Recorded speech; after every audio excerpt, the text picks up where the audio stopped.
Hello, everybody. Cheers. Hopefully, you guys are all doing good. Today, I've got a special episode for you. I haven't done any sort of videos over here for probably a year now because I've been focusing on my other channel, but I've decided to pick up Manic Mouth Conspiracy. I'm going to change the name to Manic Mouth Mystery.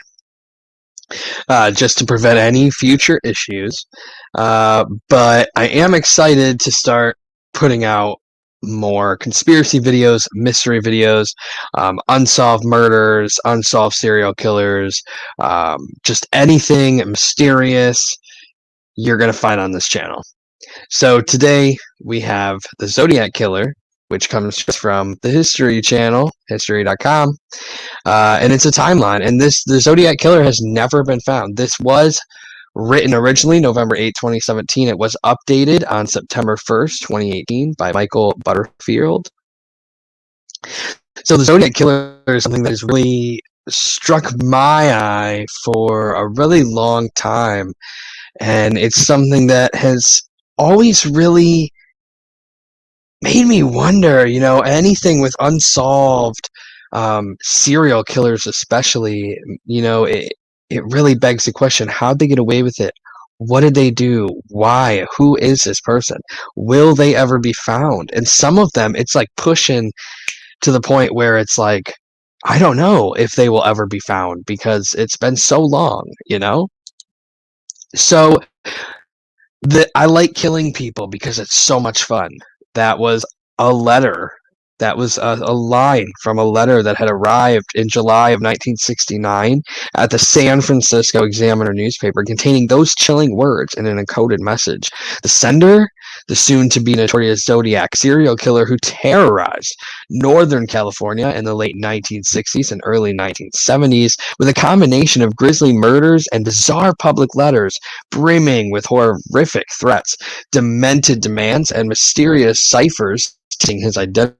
The identity has stymied law enforcement officials, professional code breakers, and armchair criminologists alike for nearly 5 decades. While officially connected to 5 murders and 2 attempted murders, the Zodiac hinted he had killed at least 37 victims. After taunting the police and the public with nearly 24 communications, he seemed to vanish in the late 1970s. But his twisted legacy endures, having inspired 3 real-life copycat killers and dozens of books, TV shows, and movies, including most famously Clint Eastwood's nemesis in the film Dirty Harry. Below, a chronology of both his known murders and several that show strong signs of the Zodiac hand.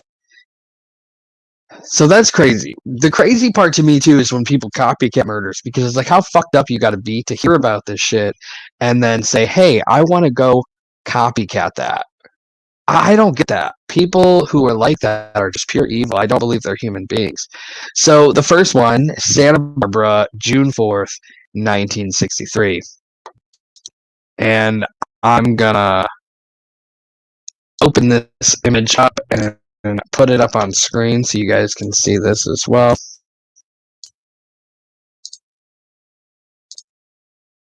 So here's the timeline. So we've got Robert Domingos and his fiancée Linda Edwards were seniors at Santa Barbara County in Southern California. On Tuesday in early June 1963, the couple decided to use the senior ditch day to go sunbathing on a beach near Gavoida State Park, When the 2 teenagers didn't return home by Wednesday, Robert's father went to the beach and was horrified to discover their bodies lying together inside the remains of a crumbling shack. The victims, bound with rope, apparently tried to escape, but were shot and killed with a .22 caliber weapon. Robert was shot 11 times, and Linda had been shot 9 times. The killer then dragged the bodies to the shack where he tried and failed to start a fire. Investigators investigators had few leads, but in 1972, the Santa Barbara County Sheriff's Department announced a possible Zodiac connection. The beach killer used Winchester Western Super X ammunition, the same ammunition used by the Zodiac during the 1968 murders on Lake Herman Road. The Domingos/Edwards case also had similarities to the Zodiac's attack of another young couple at Lake Berryessa in 1969. So, going back up here, as you can see, this is the shack that they were found in here. Super crazy. I'm going to actually zoom in so that you guys can see this a little bit better. So right here is the shack that they were found in that he would try to set on fire. As you can see, the Zodiac Killer was linked to 2 student deaths. That was a newspaper headline. So just crazy, very, very crazy that somebody would do that. So the second one now that we're going to look at is Riverside. I'm going to pull this one up as well so you guys can see that.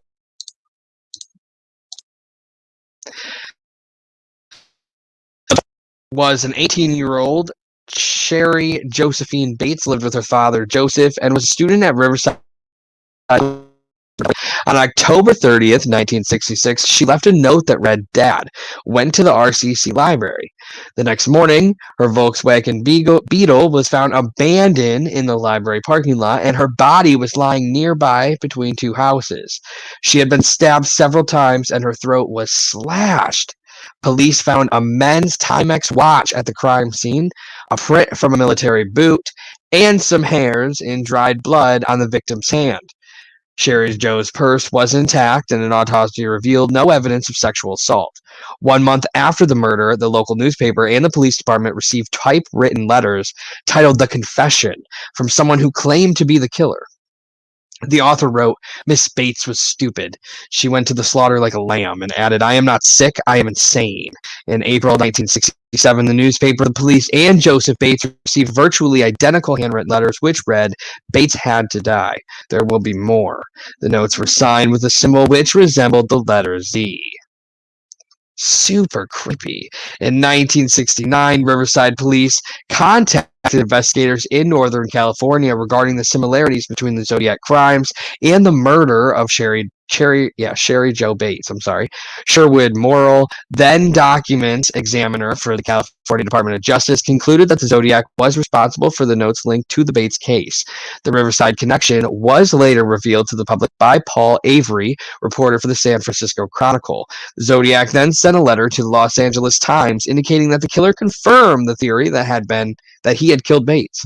The Zodiac wrote, "I do not give them credit for stumbling across my Riverside activity, but they are only finding the easy ones. There are a hell of a lot more down there." Years later, Riverside police rejected the Zodiac theory and focused on a man who they said was a jilted former lover of Bates. In the late 1990s, police obtained a suspect sample of DNA to compare with the DNA taken from the hairs found in the victim's hand in 1966. The DNA didn't match, and the suspect denied any involvement in the murder. So the fact that it didn't match, it definitely leads to believe it was the Zodiac Killer.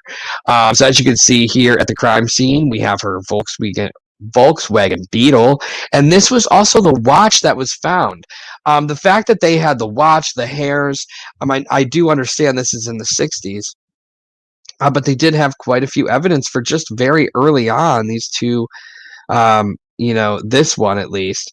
The last one, they didn't have much to go off of, but so they have at least got something here.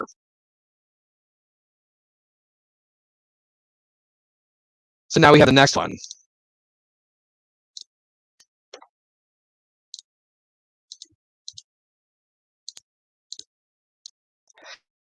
So this Benicia. 5 nights before Christmas, high school students Betty Lou Jensen and David Faraday set out on their first official date together, promising Betty Lou's parents they'd be home by 11 p.m.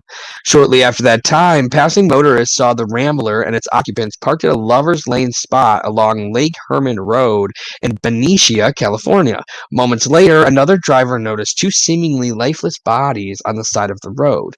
Benicia police and others responded to the scene and discovered Betty Lou dead, with 5 bullet wounds in her back.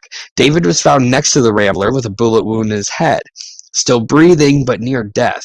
Bullet holes in the car's roof and back window indicated the killer may have fired warning shots to force the victims, out of the vehicle. Shell castings recovered at the scene identified ammunition as Winchester's Western Super X copper-coated.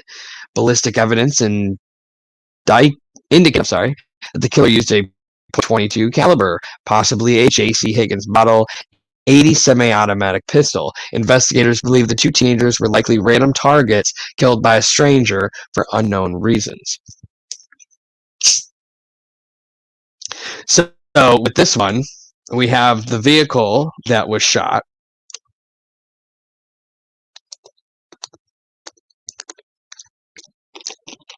And over here we have the shell castings. So the shell castings were able to tell us about the gun.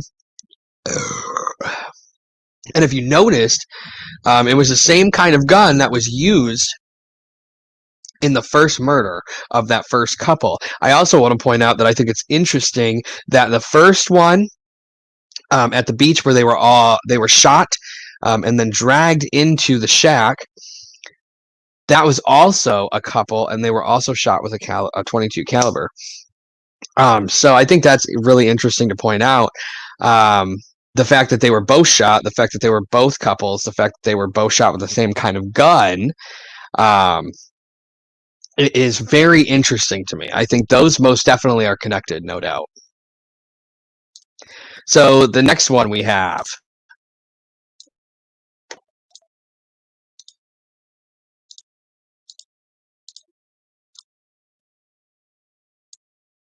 Excuse me. Vallejo. 22-year-old Darlene Farron was a wife, mother, and a popular waitress at a Vallejo restaurant. On the night of July 4th, she picked up friend Michael Magu and stopped her cover in the parking lot of Blue Rock Springs Park. Michael later told police that another vehicle pulled into the lot around midnight and then left only to return minutes later. The driver got out of the car, shined a bright light, and fired into the Corvair with a 9mm handgun.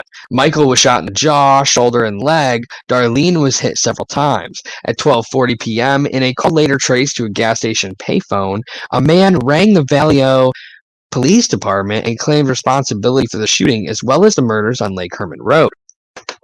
According to the police dispatcher, the caller spoke in a low, monotonous voice saying, "I want to report a murder. If you will go 1 mile east on Columbus Parkway, you will find kids in a brown car. They were shot with a 9mm Luger. I also killed those kids last year. Goodbye."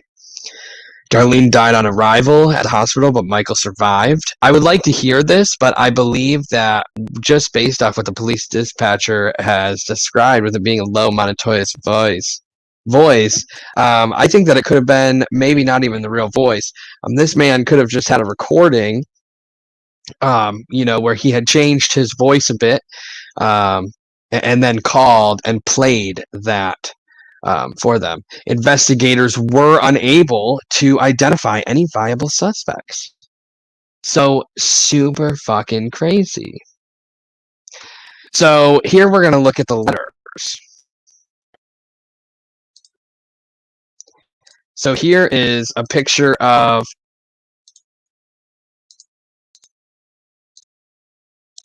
the letter to the Vallejo Times-Herald, and it was postmarked for July 31st, 1969. The writer claimed responsibility for the 2 shootings and provided details about the victims, the weapons, the number of shots fired, and the brand of ammunition. So, I am the killer of the 2 probably teens. Something I can make out that says Christmas, 4th of July, To prove this, I shall state some must be information which I only I and the police know. So, brand name of the ammo, Super X, which also I want to point out was the ammo that was used in the previous 2 shootings. 10 shots fired. Boy was on back. Oh, I can't read out. Girl was lying on right side. 4th of July. So he really went into detail. It's so crazy. I mean, here is a cipher. Like, it's so interesting to see this. And here is that clever little Zodiac thing right here. Oh my goodness. So it's really interesting. So it basically, he was threatening. He literally said, if you do not put this on your front page by afternoon of August 1st, 69, if you do not do this, I will go on a killing rampage. He should have said killing, but it says kill rampage. I will go on a kill rampage Friday night. That will last the whole weekend. I will cease around. I don't know. I will something around and pick up of all stray people until I have killed over a dozen people. So that was pretty much what I could make out of that letter. But super fucking creepy though, right? Like, what the fuck? So that was the first letter, guys. The second letter that I'm about to pull up, here was the second letter. I mean, how ballsy you gotta be to write letters. So this one was written to the San Francisco Chronicle, postmarked July 31st of 1969. One of 3 virtually identical letters accompanied by 1/3 of a cipher. The writer demanded publication of the letters and ciphers by Friday, August 1st. So literally fucking, it's the same one, but this was just sent to a different this was sent to the San Francisco Chronicle instead of the Valley Ho Times, which is what the first one was sent to. And the third one was sent to, which you're going to see right here, is the third was sent to the San Francisco Examiner, postmarked July 31st, 1969. So notice that they all 3 were postmarked for the same day. The writer threatened to kill again if newspapers did not publish the cipher, which included the words, "I like killing people because it's so much fun. You fucking creepy, crazy person." Here we have a 3-page letter that I'm going to pull up for you guys to see. So here's a 3-page letter received by the Examiner, which was received on August 4th, 1969, sent in response to police asking for information to prove the writer actually committed the murders. This was the first use of the name Zodiac. So I'm going to zoom in. This actually is a little bit easier to see. Dear editor, this is a Zodiac speaking. I am in answer to your asking for more details about the good times I have had in Valley Ho. I shall be very happy to sappily open more material. I don't know. By the way, are the police having a good time with the code? If not, tell them to cheer up. When they do crack it, they will have me. On the 4th of July, I did not open the car door.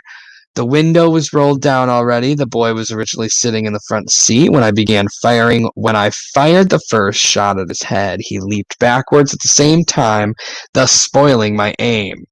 He ended up on the back seat, then the floor in the back,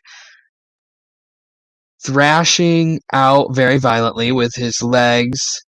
That's how I shot him in the knee. I did leave the something of the killing with squealing tires and racing engine, as I described in the Valley Ho paper. I drove away quite slowly as to not draw attention to my car. The man who told the police that my car was brown was a I'm not going to say that word. About 40 to 45, rather shabbily dressed. I was at this phone, both having some fun with the Valley Ho cops when he was walking by. When I hung up the phone, or when I hung the phone up, the something X something thing began to ring, and that drew his attention to me and my car. Last Christmas, in that episode, the police were wondering as to how I could shoot and hit my victims in the dark. They did not openly state this, but implied this by saying it was a well-lit night, and I could see the silhouettes on the horizon. Bullshit. That something is surrounded by high hills and trees. What I did was tape a small pencil flashlight to the barrel of my gun. If you notice in the something of the beam of light, if you aim it at a wall or ceiling, you will see a black or dark spot in the center of the circle of light up here 3 to 6 inches across. When taped to a gun barrel, the bullet will strike exactly in the center of the black dot of the light in the light. All I had to do was spray then as if it was a something and honestly this all kind of got messed up down here. But look, and then there's the Zodiac's thing. So that was crazy. So now we have the another case to look at of the Zodiac. So this one is Lake Berryessa. On a Saturday in late September, college students Brian Hartnell and Cecilia Shepard were relaxing along the shore of Lake Berryessa, some 30 miles north of Napa, California. A man appeared holding a gun and wearing a hooded costume with a white cross circle stitched over the chest, explaining that he had escaped from prison and needed money and a car to escape to Mexico. The stranger bound their wrists with pre-cut lengths of plastic clothesline. Without warning, he plunged a large knife into Brian's back 6 times. He then stabbed Cecilia 10 times as she fought for her life. The man then walked to Brian's car and used a pen to draw a crossed circle on the door with the dates and locations of the previous attacks. The date September 27th, 69, the time 6:30, and the notion by knife. At 7:40 p.m., a man called the Napa Police Department to report a double murder. The caller described Brian's car, directed police to the scene of the crime, and confessed, "I'm the one who did it." Police traced the call to a payphone at a car wash in Napa. Cecilia died 2 days later, but Brian survived. That's interesting. So this one, they have a suspect sketch, which I'm going to go ahead and zoom up on so you guys can see that. So they drew this. The man had a hood. So as you can see, she died. He lived. And here was the car with crimes listed. Valley Ho, the dates, by knife, the time. How crazy. So he wanted them to know. Why? It's me, the fucking Zodiac Killer here. And I have the actual picture of the on the door that I'm about to pull up for you guys to see. So this is the actual note that was left on the door. How creepy. I mean, with his fucking thing. Valley Ho, 12/20/68, 7/4/69, September 27th, 69, 6:30, by knife. I mean, just creepy, guys. Just fucking creepy. How in the world? And how police have still not caught him blows my mind. It just blows my fucking mind, guys. So it did. It was written on the passenger door of victim Brian Hartnell's Volkswagen, and he lived. Carmen Gia, which included the dates of the 2 shootings. Sherwood Morrill, the California Department of Justice Documents Examiner, concluded that the door message was written by the author of the Zodiac letters. So it was the same guy who was writing to the news ones and who was doing these killings. So it was a Zodiac Killer. It wasn't a copycat. So now we have the next the next murder that took place.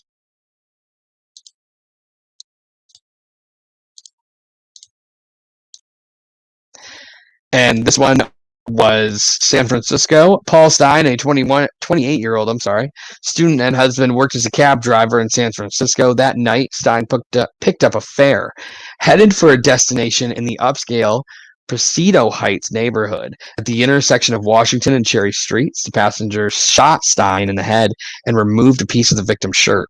The man walked away just before police arrived, but the police radio broadcast mistakenly described the suspect as a black man, and passing officers dismissed a white man resembling the correct description.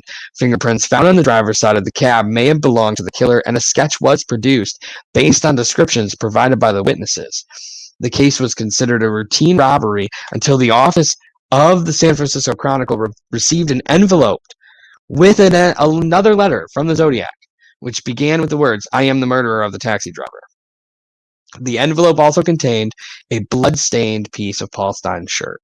The Zodiac denied he left fingerprints and claimed the police sketch was inaccurate because he had worn a disguise. So he really was just fucking taunting these people like, hey, I did it. The police aren't even fucking on the right fucking clue. The sketch is bullshit. You know? I mean, this guy was like, God damn, like, holy fuck.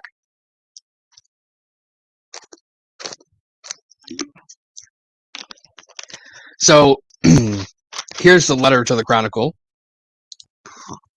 Before we look at that, over here, so here's a victim shirt that you can see it's all bloody and shit, and this is a victim's car. Again, cab driver.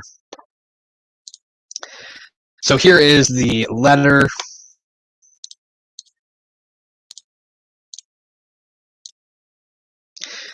That was written to the San Francisco Chronicle.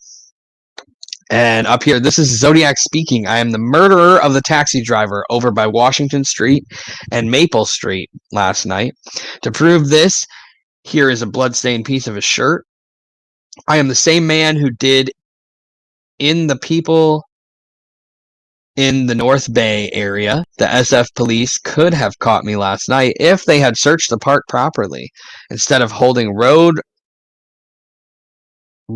races, I think it says, I don't know, road something with their motorcycles, seeing who could make the most noise. The car drivers should have just parked their cars and sat there quietly, waiting for me to come out of cover. School children make nice something. I think I shall wipe out a school bus some morning. Just shoot out the front tire and then pick off the kiddies as they come bouncing out. And then signed by the Zodiac. How fucked up was this man? Oh my God. To first be taunting the police. Like, hey, I was in the park while you guys were just fucking driving on your bikes and literally. And he literally says, if you guys would have just waited there for me to come out of cover, you'd have caught me. But to be so fucked up to then also say, school children, I think, will be my next target. That's what it says. School children make nice targets. Now I get it.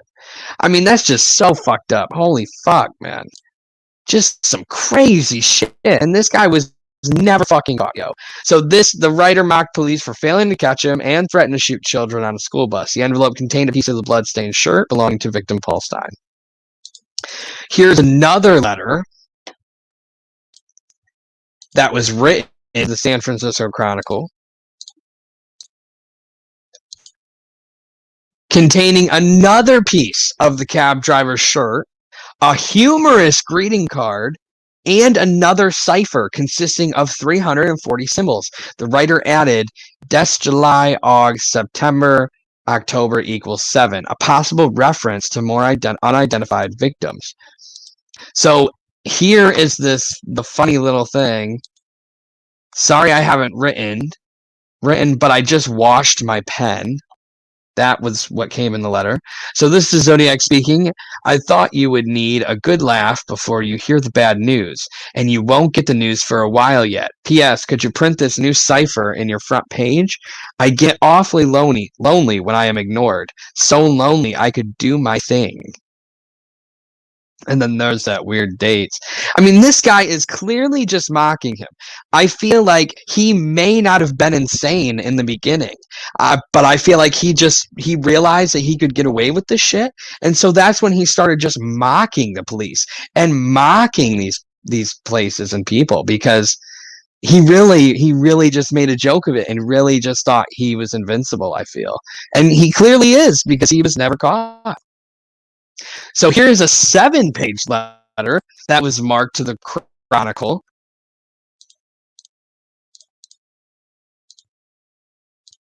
And this was postmarked November 9th, 1969. So the day after the last letter we just looked at. So this was the longest message from the Zodiac, claimed that police stopped him near a crime scene but let him go. Zodiac also included a bomb recipe and a diagram of the explosive. So this is insane. So this is Zodiac speaking. Up until the end of October, I have killed 7 people. I have grown rather angry with the police for their telling lies about me.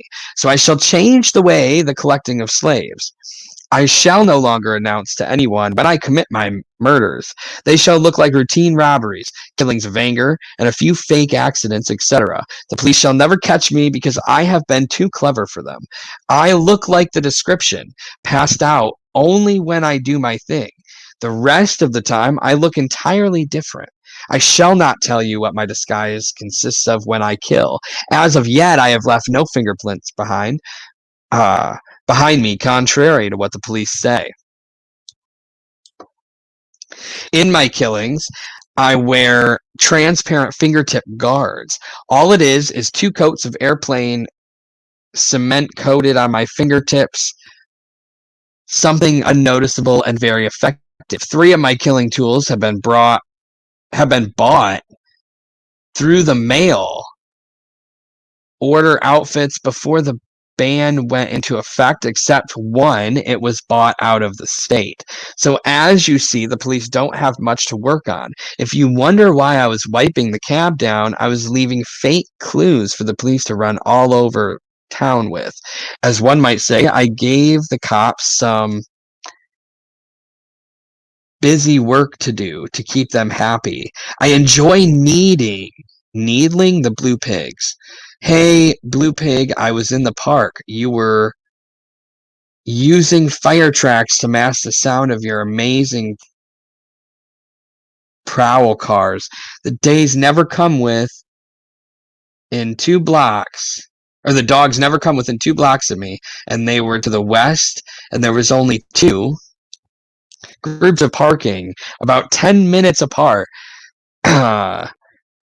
Something then the motorcycles went by about 150 feet away, going from south to northwest. See, this guy is so smart, though. Think about it. For him to be sitting in a place, in a park, calm as shit, to the point where he can tell how far away you are. He can tell what's really going on. I mean, this guy had to have some sort of military training or assassination training, maybe even spy training. Let's be real. He's talking about disguises and shit. That's insane. So let's see. P.S. 2 cops pulled a goof about 3 minutes after I left the cab. I was walking down the hill to the park when this cop car pulled up, and one of them called me over and asked if I saw anyone acting suspicious or strange in the last 5 to 10 minutes, and I said yes. There was this man who was running by waving a gun, and the cops peeled something and went around the corner as I directed them, and I disappeared into the park, a block and a half away, never to be seen again. Hey, pig, doesn't it rile you up to have your nose something in your boo-boos? If you cops think I'm going to take on a bus the way I stated I was, you deserve to have holes in your heads. What the fuck?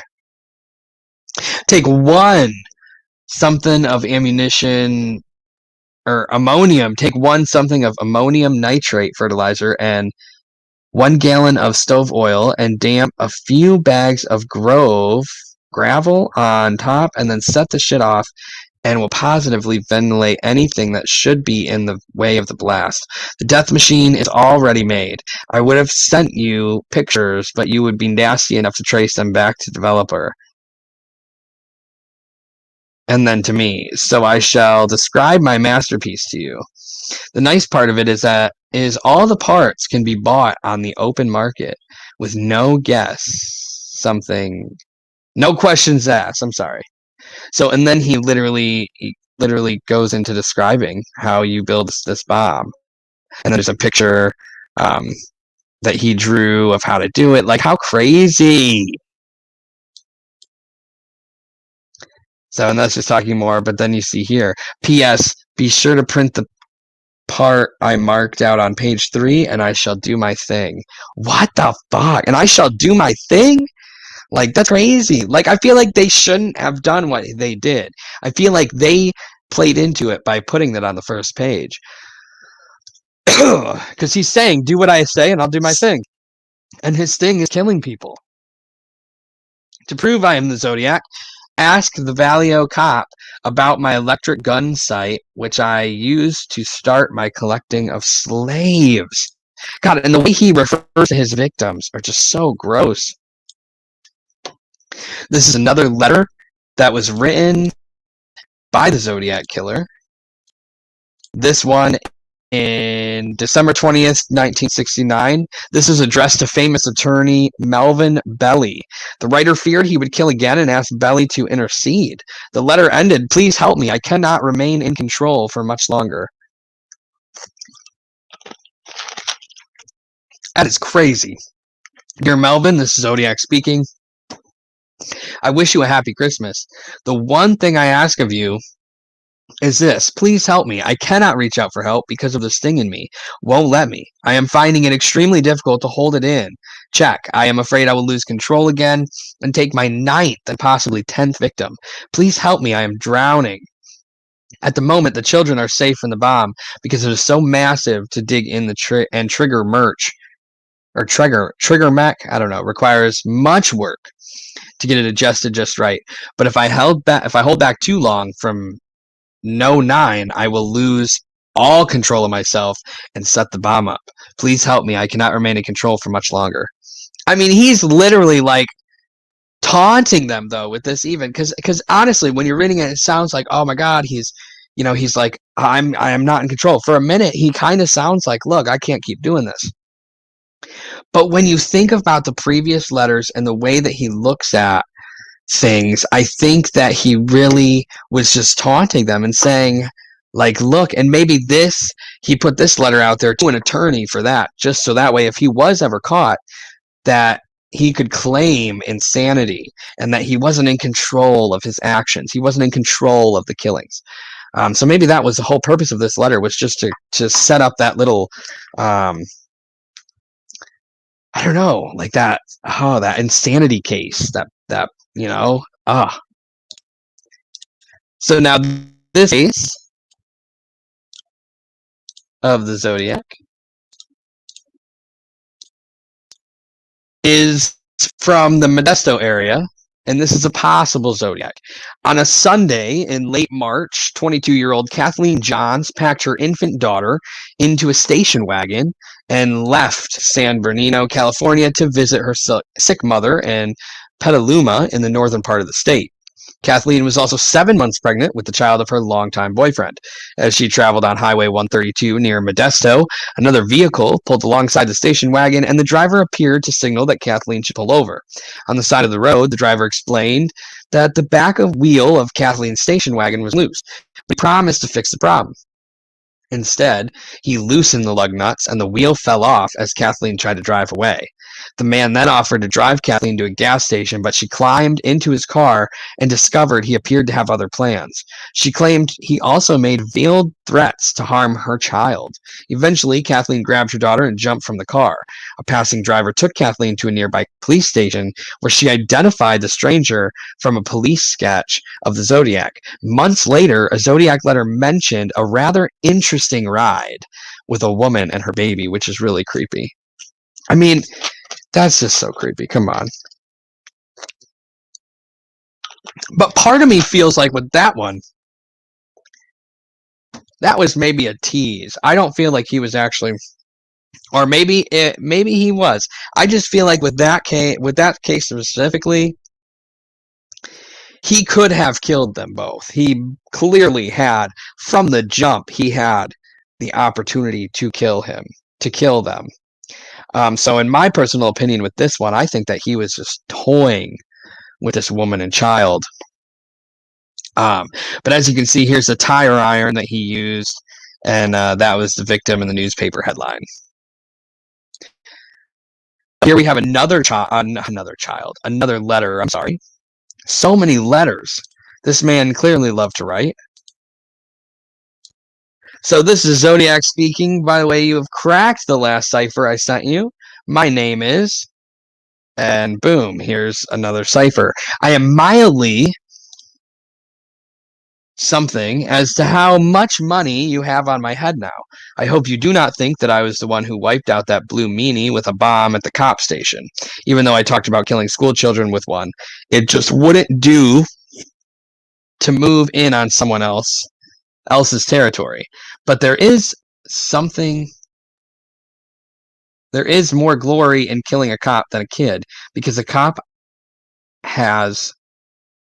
can shoot back. Okay. I have killed 10 people to date.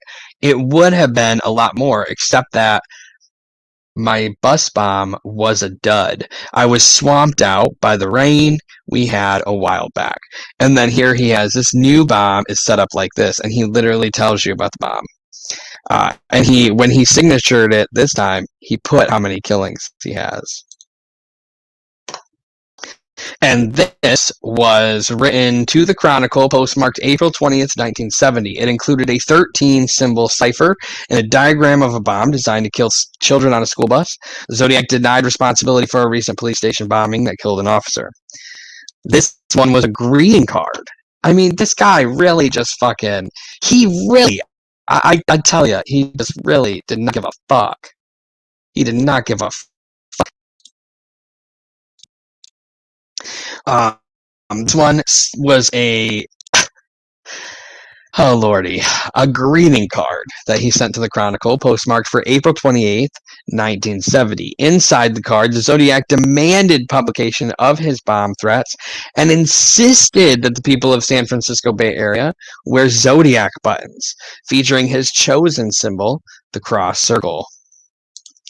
So this, like, your ass is a dragon. I hope you enjoy yourselves when I have my blast, which is clearly talking about the bomb.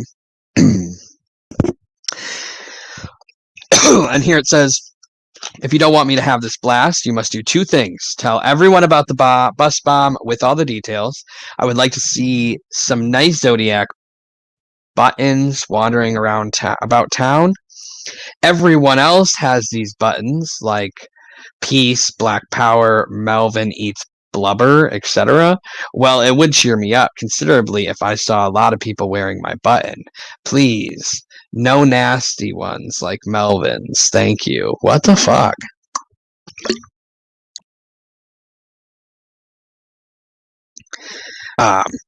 So inside this, that was just crazy. So this one, so many fucking letters, man. This one was a letter written on June 26, 1970, to the Chronicle, containing a map of the San Francisco Bay Area with a cross circle on the peak of Mount Diablo and a code to locate the Zodiac's bomb.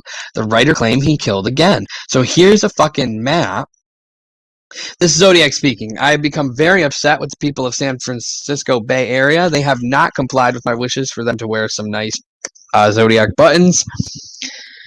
I promised to punish them if they did not comply by annihilating a full school bus, but now school is out for the summer, so I punished them in another way. I shot a man sitting in a parked car with a .38. The map coupled with this code will tell you where the bomb is set. You have until next fall to dig it up. What the fuck? And here's where he marked it. Where did he mark it at? So here's Berkeley, Oakland, this area. I don't live in California, so I have no idea. So here's Diablo. It looks like it's right in this part. in this part. But it's like, do you trust him? And then what is this? 036. I bet you it's coordinates. I bet you these are coordinates. If you took two of them and you found the coordinates, it would lead you to a part in there, and that's where the bomb was set. So let's see. The next one, this was postmarked. This is another letter he sent to, I believe, the Chronicle again. He really loved the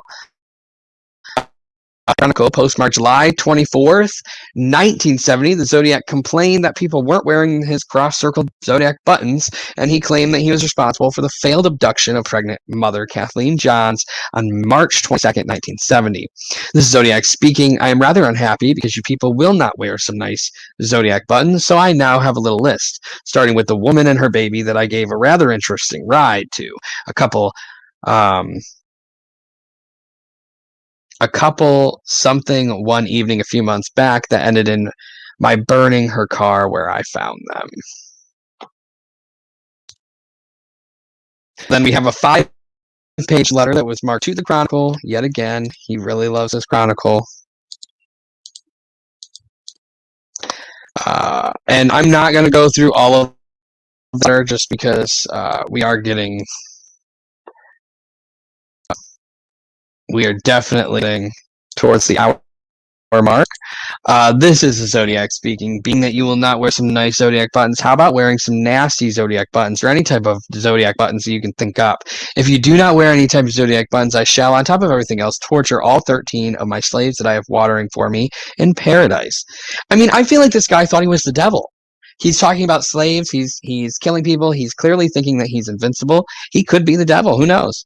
I shall tie over ant hills and watch them scream and twitch and twirm. Others shall have pine splinters driven under their nails and then burned. Others shall be placed in cages and fed salt and beef until they're gorged.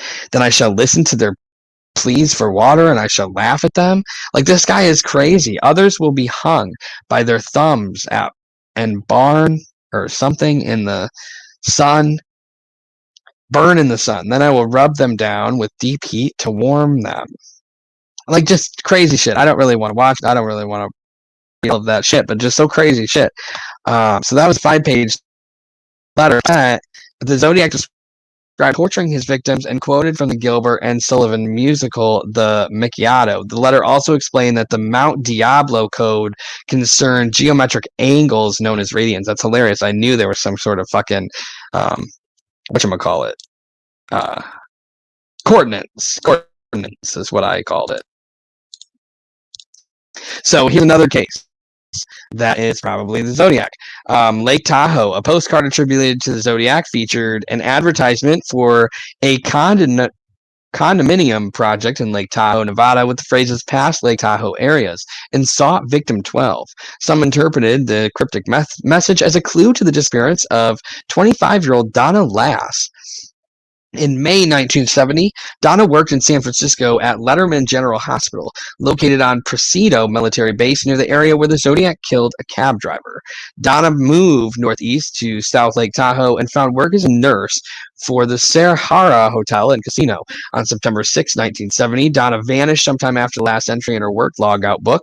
At 1:50 a.m. Her car was later found abandoned near her apartment. According to some accounts, an unidentified man called Donna's employer and her landlord, claiming she had to leave town due to a family emergency, which is creepy. Donna's family told authorities there was no such emergency and the man was never identified. Investigators suspected Donna had been abducted and killed, but her body was never found. Her disappearance remained a mystery, and her name was added to a long list of possible Zodiac victims. That's creepy. So here now we have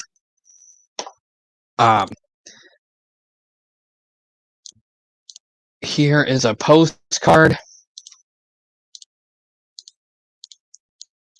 that was sent to suspected Zodiac postcard postmarked for October 5th, 1970, with a message constructed with text clipped from other sources.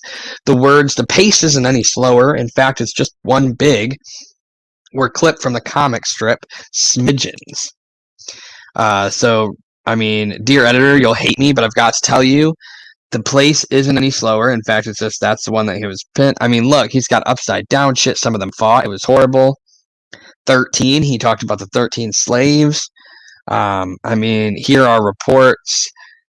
City police pig cops are closing in on me. Fuck, I'm crack proofed. Crack proof. What is the price tag now?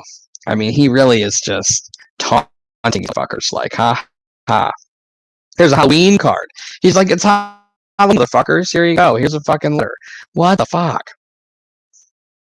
So this one, a Halloween card sent to the Chronicle reporter Paul Avery, postmarked October 27, 1970. The writer misspelled Avery's name as Averly, and the number 14 was interpreted as possible reference to an unidentified 14th victim. I am beginning to think that because he keeps sending it to the Chronicle, it's like really just the Chronicle. Like here we're gonna find the next one we're looking at is the Los Angeles Times, but for the most part, all of these are going to the Chronicles. I wonder if it was somebody who either had ties to the Chronicle or maybe worked at the Chronicle or something. There's something to do with the Chronicle. The Chronicle is a huge part of this. I feel like we're missing. So just like. So here's 14 they were talking about. I feel like, yeah, he probably, God damn, he really was like, by fire, by knife, papered, or paradise slaves, by guns, by rope. Like, oh my God, that's crazy. He's insane. All right, so this was a letter addressed to the Los Angeles Times that was postmarked for March 13th, 1971. In it, the Zodiac suggested he was responsible for the unsolved murder of Sherry Jo Bates near Riverside City College on October 30th, 1966. And that was the murder which we talked about earlier, where she was stabbed and had her like fucking throat slit or something. So, God, so crazy. He keeps calling himself crack proof. He talks about the blue meanies. They're never going to catch him. And he was right. They never caught him. So this one was another postcard written to the Chronicle. But another Chronicle. I'm telling you, he loves his Chronicle. Here was a postcard. The writer once again misspelled Avery's name as Averly. The phrase sought victim 12 was interpreted as a reference to the Donna Lass disappearance in Lake Tahoe, Nevada.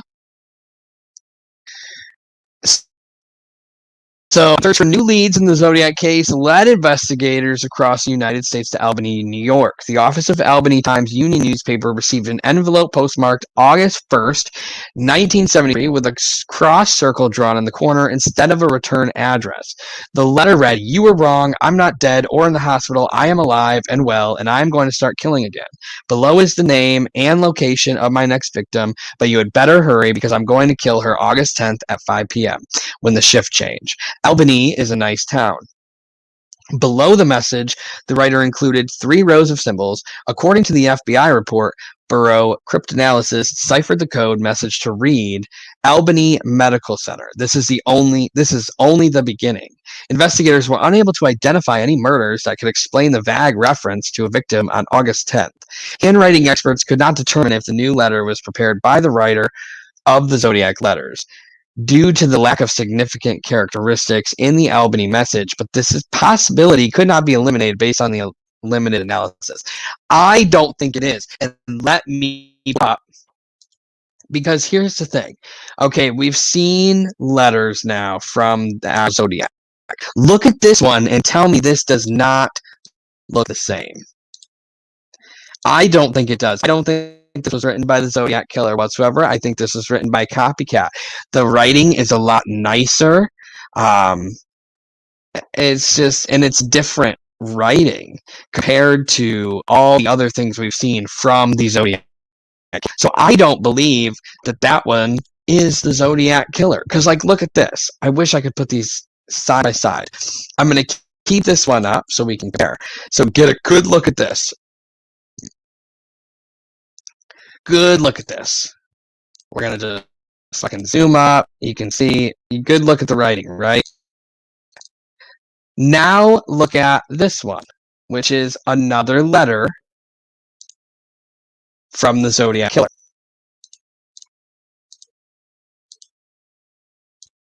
Look at the writing in this one. It's not as neat. He's got a slant to his writing. That is it. That does not look at all like the writing that we saw from the Albany thing. So I do not believe that the Albany one, that the Albany letter was from the Zodiac. I think that was just a copycat Zodiac trying to be funny, whether it be, you know what I mean? Because it does not look the same. So this letter, though, that I have pulled up on screen, was a letter to the Chronicle, of course, postmarked January 29th, 1979. The writer alluded to a possible suicide in another quote from the Gilbert and Sullivan musical, The Macchiato. The notation, me-37 SFPD-0 was interpreted as a box score, indicating 37 victims, meaning, oh, yeah, so he's got 37 victims. The San Francisco Police Department has 0 because they haven't caught him yet. So as you can see down here is where the me and that comes into play. All right, let's pull up this next letter. Was another postcard, of course, to the Chronicle. I'm telling you, he had some ties to the Chronicle. Dear Mr. Editor, did you know that the initials something symbolize, I don't know, Liberation Army spell something, an Old Norse word meaning killed. And it says, the writer referred to SLA, or Symbionese Liberation Army, a group of militant urban guerrillas responsible for the abduction of newspaper heiress Patty Hearst. This message was signed a friend. So, okay, here's where we get into play. I knew that he had some ties to the Chronicle in some form, whether that was journalist, something. So now this is making a little bit more sense.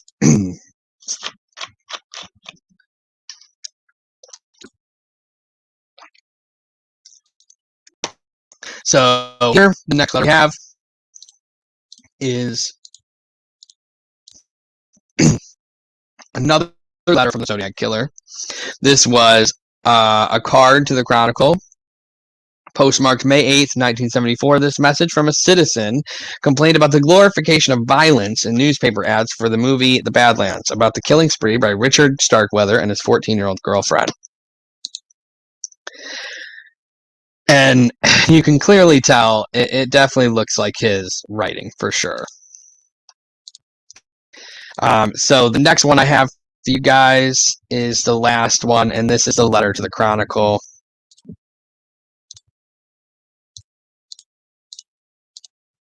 Editor, put Marco back in the hellhole from whence it came. He has a serious psychological disorder. Always needs to feel superior. I suggest you refer him to a shrink. Meanwhile, cancel the Count Marco column. Since the Count can write anonymously, so can I. The Red Phantom. Red with rage. And if you notice, in my opinion, this looks like the letter that was found with the Albany. This does not look like the letter that was found, any of the Zodiac letters. So I think that this was written after by somebody else. The writer complained that the Chronicle columnist Count Marco Spinelli suffered from a serious psychological disorder and should be sent back in the hellhole. This letter was signed the Red Phantom. It's interesting because I really do believe that the Zodiac Killer had ties to the Chronicle. That was the only explanation. So maybe it was the fucking Count Marco after all, because this was not written by the Zodiac Killer. I'm sorry. This letter that we're looking at right now, I do not believe was written by the Zodiac Killer. The writing just does not match up. Same with the Albany one. The Albany, I don't believe was written by the Zodiac Killer. Like, they couldn't confirm it because even their handwriting experts said it just, we couldn't say it was him. So that's pretty crazy to me. I was going to do the torso murders, the Cleveland torso murders, but I think I'm going to save that for another day because the Zodiac Killer did run up. So I appreciate everybody tuning in. You guys are awesome. Let me know your thoughts on the Zodiac Killer, and I hope you guys have a great rest of your day. Stay woke and stay happy. Stay safe. Peace out, guys.